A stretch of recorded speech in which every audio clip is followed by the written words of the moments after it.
Okay, so I guess we can start. As usual, if you guys have any questions, you can leave it on the chat box or you can type it on the QA function on Zoom.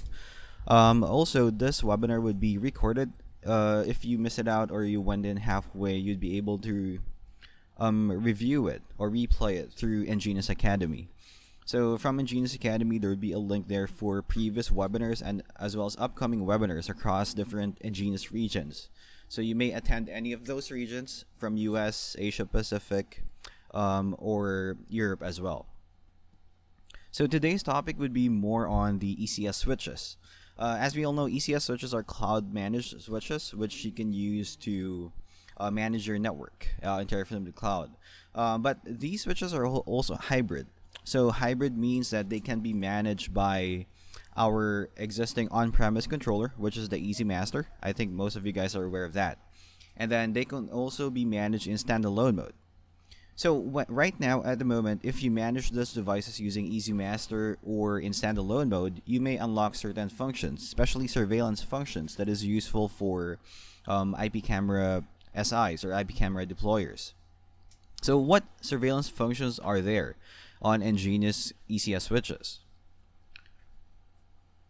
So we have 3 at the moment. By the way, in the future, maybe hopefully by early next year, we'll be bringing these options as well on the cloud so that you can manage these surveillance functions on the cloud as well. So those are PoE extended mode, PD lifeguard, later on I'll talk more about that, as well as continuous PoE power. Let me just repeat. So currently these features are available if you manage the ECS switch under the Easy Master or if you use it on standalone mode. They would be ported over on the cloud portal as well, maybe around early next year, maybe January or February, once the team have finalized it on the cloud. So you can have control of these functions as well. So first, what is PoE extended mode? This one is pretty straightforward. Basically, it extends the range of your PoE cable or your LAN cable. So usually if you're setting up PoE deployments, maybe if you want to power up an access point, IP cameras, or any other device, you may feel the limit on that Ethernet cable. Maybe for some clients, 100 meters is not enough. So you may opt to use an extender, or maybe you use fiber connections just to bridge it further. We have this feature called PoE extended mode to extend it to about 250 meters. So this makes it easier in terms of deployment. If let's say you need a longer reach, maybe about 100 meters more, you feel the restrictions on the 100 meter limit, then you can use the same cable using the same switch. You just have to activate extended mode. One thing to take note of, under PoE extended mode, your bandwidth would be limited to about 10 Mbps. So for surveillance cameras, that should be enough. For access point deployments, if you're providing just that bandwidth, maybe that's fine as well. But if you're using, let's say, the full AX bandwidth of an access point, then I would suggest to use the usual length or the usual limit of 100 meters. So you can use a standard Cat5e cable to extend the length of your PoE cable, basically to power up the device. So you can power up 15.4 watts or 802.3 AF.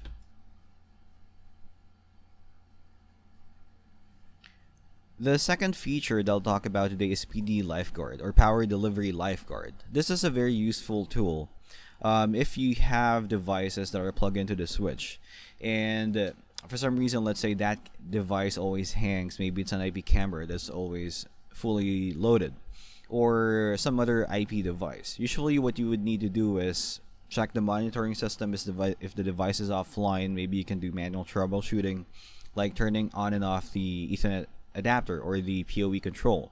Or maybe you can send someone on the site to check it out. Why is the device offline? Is it the unit itself? Before you take action.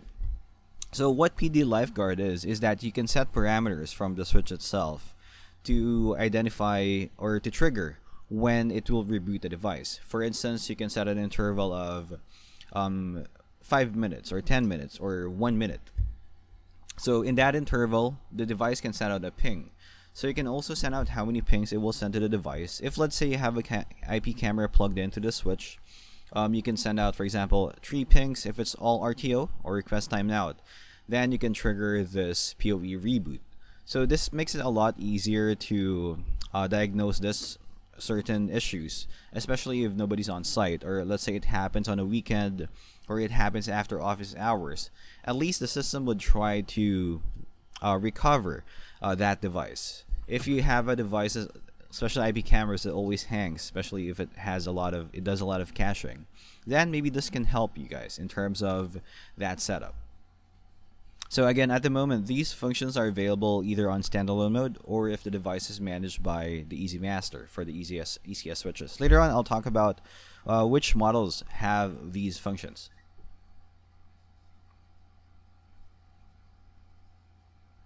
So the other function that I'll talk about today is continuous PoE power. So continuous PoE, as the name itself, means it will provide uninterrupted power supply to the target device. So let's say if it's an IP camera, it has internal recording, and then the switch would need to have, let's say, or it needs to go through a firmware upgrade. So even your switch is doing that firmware upgrade, your PoE or the power delivering to that IP camera would still be there. So it will not stop. Your recording for the IP camera would still be continuous. There would be no interruption on that part.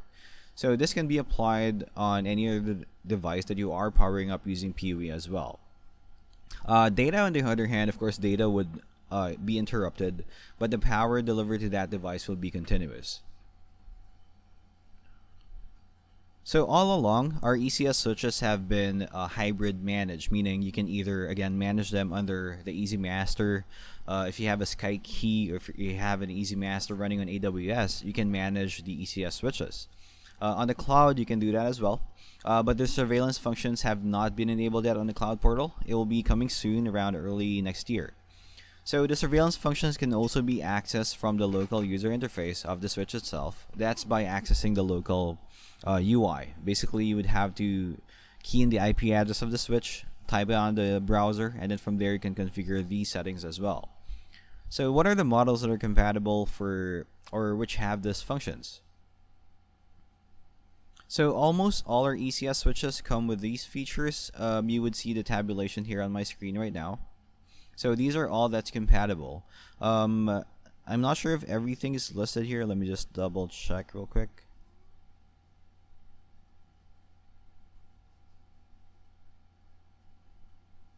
Yeah, I think all our current switches for ECS are listed here. From the normal gigabit switches, PoE, of course they have to be PoE. And then we have the multi-gigabit switches as well. So these are compatible with the surveillance functions. ECS 108P until up to ECS 2552FP. So these are all compatible. Just make sure that they are updated to the latest version of the switch.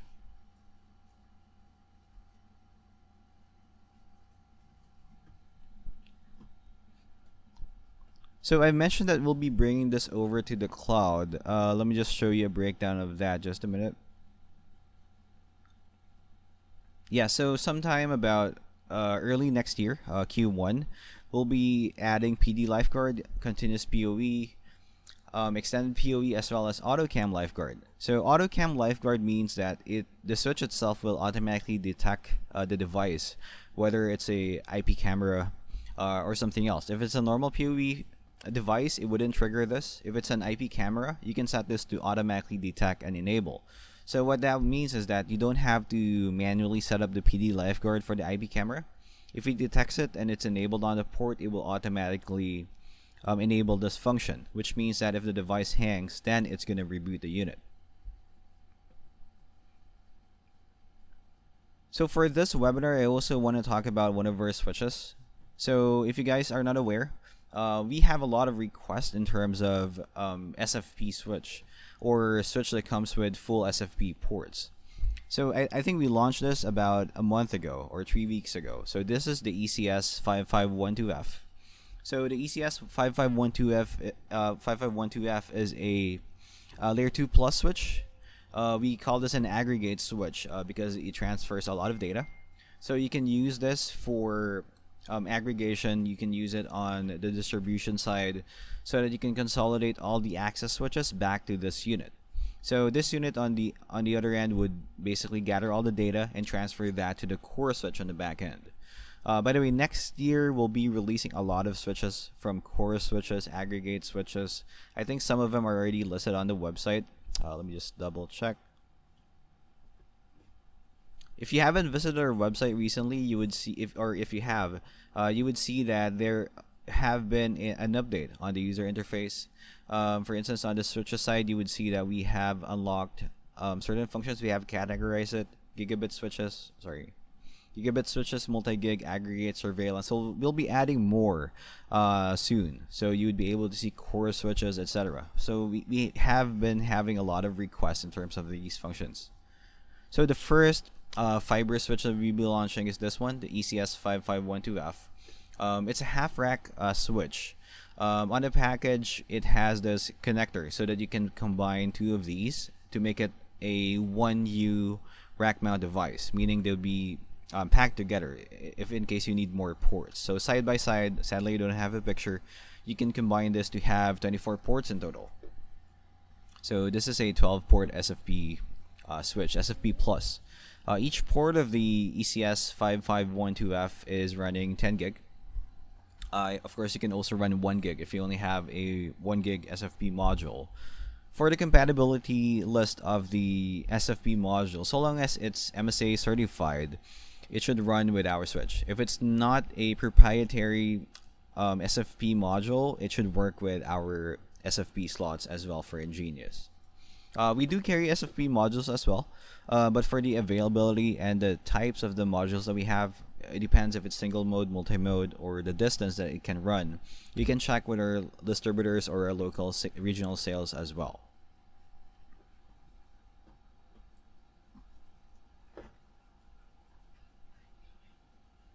By the way, if you need a quick recap on the current available products that we have in terms of the switch lineup, you can either go to engeniustech.com.sg or engenius.ai, where you can have this tabulation of all the current switches that we have under the cloud, all the ECS switches.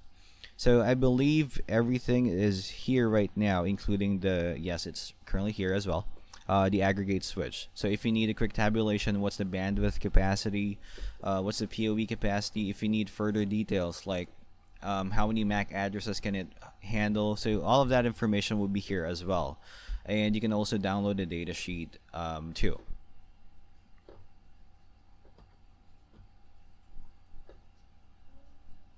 So we have one question here. Are Cat 6A and Cat 6E cables supported? So I think this question is for the continuous PoE or PoE extended mode. Yes, it is. So minimum requirement for PoE extended mode or continuous PoE would be Cat 5e. So Cat 6A, Cat 6E, or if you have higher versions of those cables, it is compatible as well. Okay, another question here is, for the ECS 5512F, can we manage two switches from one UI? Technically, yes, if you're managing that switch on the cloud, because on the cloud, everything is on that interface. But if you're asking about stacking or stackable switches, especially if you're doing it on standalone mode, sadly, you won't be able to do that. But as an alternative, you can always add that device on the cloud to manage it on one pane of glass. Okay, just a second. There is a question here regarding the switch as well. Can you allow restore and backup function for basic features? Because if switches crash, when we can restore the backup to the new switch, allow just one restore and backup file only for basic. It's enough for me and all for EnGenius users. So thank you for the suggestion. Basically, the question there was, can we allow restore and backup? So on the cloud, we have this function. Let me just sign in.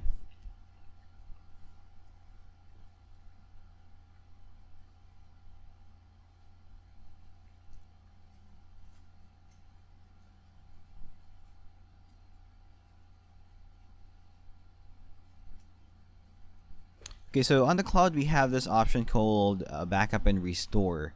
So what this does is, if let's say you're an MSP or an SI with multiple administrators managing the same network, maybe sometimes you overlook or miss out who made a change, what they changed on the system. maybe you don't know what they set up.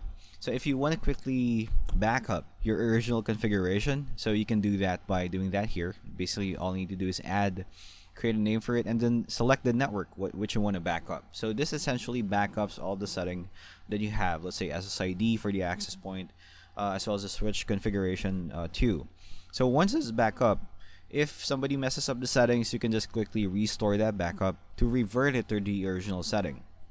So for this version, for this function, it's currently available for backup for the Pro license. We don't have this under Basic right now, but we can look onto that inquiry, that request. But essentially, if for example the switch crashes, for your guys' reference, the switches that we have are working on two management planes. We have an active storage for the switch as well as a backup file, meaning if your backup active configuration crashes, the switch's backup module would work automatically and run that. So that would minimize the downtime that you have on the switch. Also, everything that you set up on the cloud is actually stored on the cloud itself. So even if the switch totally dies off and all your configuration is inside there, you can just do a quick replace function from the cloud. So let me just show you guys. So on the cloud, this applies to both access points and switches, by the way. So we have this replace tool. Let's say this switch goes offline, it crashes, maybe there was a power surge that killed the unit. When you use the replace function and you have an available device that you can replace it with for the exact model, you can just port over all the existing settings that you have, the VLAN, management VLAN. Let's say you have configured different control or different flow controls per port. Maybe you have port mirroring, you have link aggregation. So all those settings would be ported over to your replacement device if, let's say, a crash happens. But of course, again, from the switch itself, physically, it has two partitions. Your active and backup partition to prevent any crashes from happening. Or let's say you're undergoing a firmware upgrade, then for some reason the power got interrupted or there was a blackout, which caused a power interruption. So your backup partition would just override the current setting to prevent further downtime. So hopefully I answer your question, Aisuden. Another question is regarding stackable switches. So do we have stackable switches? Right now we don't have stacking switches yet, but to make it easier for clients to manage the switches, we suggest to use the cloud so you can have all the switches managed in a single pane. But on the roadmap, I'm not sure if we're gonna have that next year. But as I've mentioned, we'll be releasing more switches next year, from aggregation switches, core switches, fiber switches. So maybe, I don't know. I can't make any promises, but please stay tuned for our announcements on future switches. Okay, another question here is regarding extended PoE. What will be the duplex speed? Does it get reduced to half duplex? So the speed for extended PoE mode would still be full duplex, but it's only going to run up to 10 Mbps because of the length of the cable. So a couple of things that we need to worry about when the cable is over 100 meters is, one is the PoE. Sometimes the switch cannot provide any more power as it goes to a certain length. Second is the data. So the farther the cable is or the longer the cable is, the data would be less as well. So at extended PoE mode, we recommend a maximum of 250 meters. And then the speed, we would assume that it's only going to be 10 Mbps. So if you're just using it for IP cameras, maybe for IP phones for some reason, that should be fine. But if you're going to use it for access points and then you have more bandwidth, let's say you need 100 meg or 1 gig, then I wouldn't suggest to use continuous PoE extended PoE for that function. Can we do a copy of configuration if we're adding a new switch?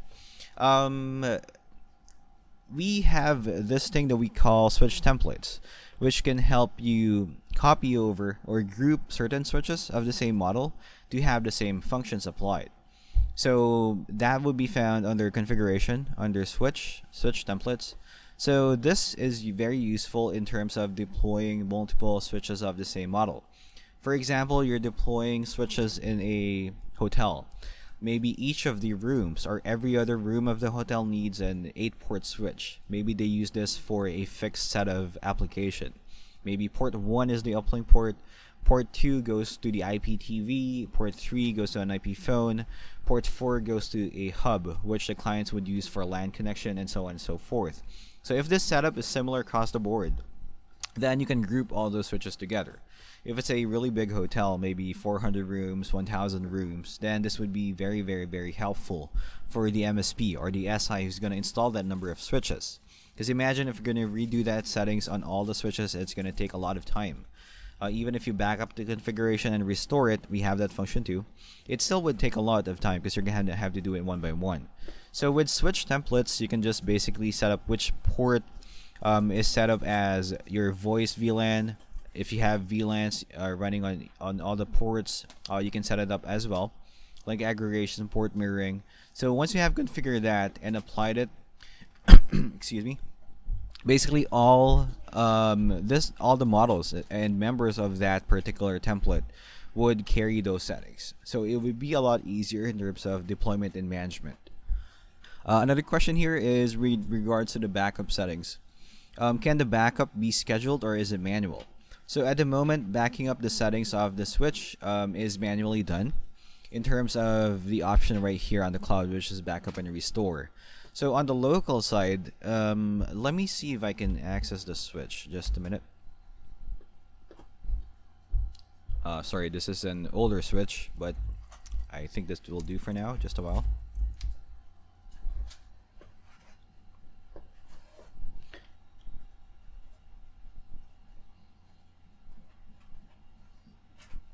So for the switch itself, it has this active and backup partition, which you can utilize as well. So configuration from the switch can also be downloaded from here as well, if you're accessing the local interface. So my user interface looks a bit different right now, especially if you're using newer switches.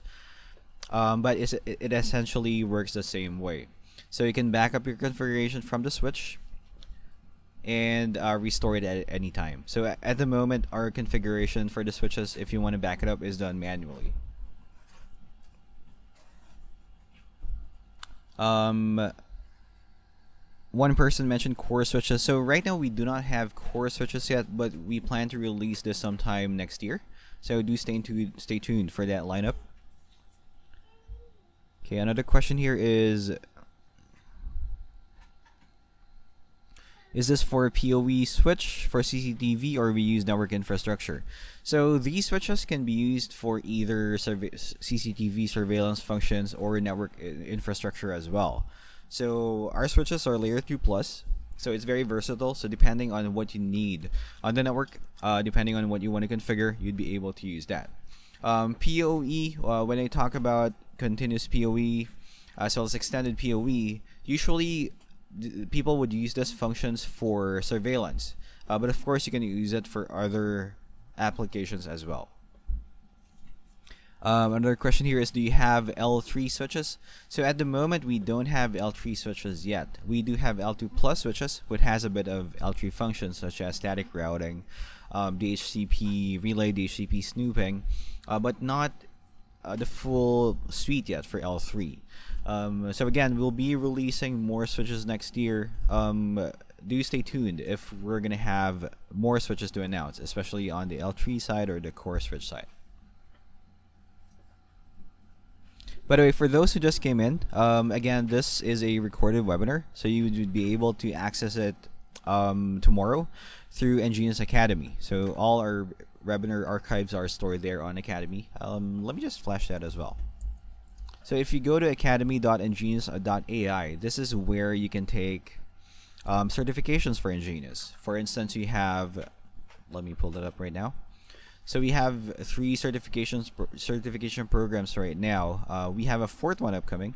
So we have the switching certification, we have wireless certification, and then we have certification for network specialists. So this would be for great for pre-sales, post-sales as well. We have basic information here under ECNS. If you want in-depth technical training, then this too would be highly recommended, especially for switching and wireless. So the fourth one will be releasing or announcing maybe sometime, if not this week, early next week. We would have another certification for routing. That would be focused on our ESG, or the EnGenius Security Gateway model as well. So yeah, webinars. If you want to find the webinars on Academy, all you need to do is go to webinars, and then you can find our upcoming webinars there, for all the regions that we have. So for example, Europe has a webinar for EnGenius Fit, and then US would have a webinar here as well. So let me just see. So I think it's not scheduled yet, but we have another webinar on the 14th of December. For the topic, just stay tuned here under Academy. But anyways, for the recorded webinars for the archive, you can find them all here as well. And it's categorized into different products. For example, for wireless, for switching, if you missed out, let's say, this webinar for today, so you would find that here as well. So this would be streaming through YouTube, so you can just easily play and pause and rewind in case you miss something out.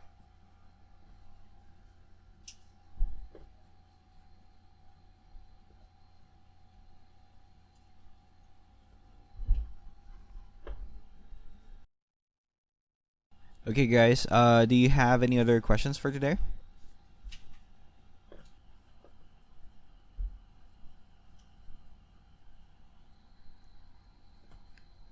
Okay, so if no further questions, thank you for joining our quick webinar this session. Next week, wait, let me check the calendar. 2 weeks from now, maybe December 14th, we'll be having another webinar.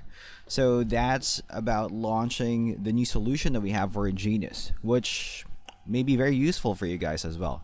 So please attend the webinar.